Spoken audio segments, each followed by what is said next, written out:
所以我认为柯文哲他的性格跟作风就是典型的啦。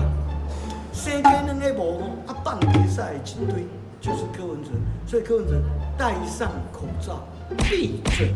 啊，你口罩不够，我个人的我可以捐给你哦，让你就多戴几个吧。在这一段防疫期间，我强烈要求柯市长戴上口罩，闭嘴。柯市长戴上口罩，闭嘴。柯文哲就是个大嘴巴，他一向就是想到就讲，讲了就错，错了再赖，这是他的一贯风格啦。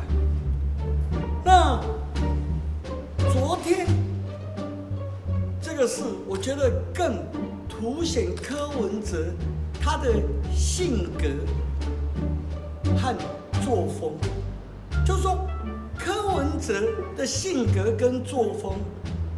就是生鸡两个无，放鸡赛一堆啦。因为只要不是挂他柯文哲名字的政策作为，那柯文哲就会抵制、唱衰、搞破坏。所以很明显的，根据传染病防治法，那对于疫情的控制、管理、资源分配，这些都是中央政府来负责的。柯文哲，你身为首都台北市长，你理应率先配合，而且最主要，任何的中央政策作为，那你不但应该配合，而且应该保密。结果柯市长不是啊，他带头，我们任何一位公民都了解的，防疫如同作战。既然是作战，那就有一定的机密性，这是任何一位公民都知道的基本常识嘛。那柯文哲，你不但身为首都市长，而且你还贵为医师，嘿，你不是一向5年来，你一向自傲、自以为优越的，就是你身为台大医师，动不动你挂在嘴边，那对防疫的所有政策作为以及相关法令，你比任何人都应当更熟悉才对呀。所以这个柯文哲不管怎么说，这一次他都赖不掉了。你看哦，连蔡壁如都跳出来认为说柯文哲昨天这个发言是错误的，他不该泄露中央这个重大的疫情要隔离我们接回的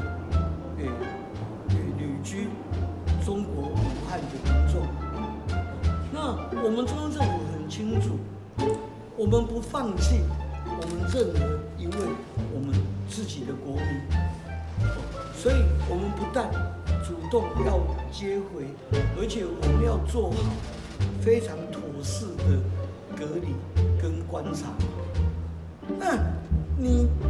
我们这一般公民市民都了解的，这是基本常识 ABC。那你贵为台大医师的柯文哲，你装傻。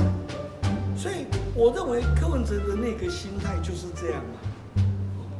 不是他的政策作为，他就抵制嘛，就故意跟你不作为，那故意跟你搞破坏，所以这种心态很糟糕啦，这种心态很糟糕，连